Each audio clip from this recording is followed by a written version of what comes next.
Secretary livestock captain retired Saqib Zafar का veterinary university Lahore का दौरा। वेटरनरी यूनिवर्सिटी के vice chancellor professor doctor Naseem Ahmed ने सेक्रेटरी लाइफ स्टॉक को ब्रीफिंग दी।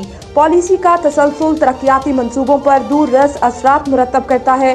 वबाई और मुतादी अमराज की रोकथाम के लिए तहकीक के दायरा कार को मजीद वुसअत दी जाएगी।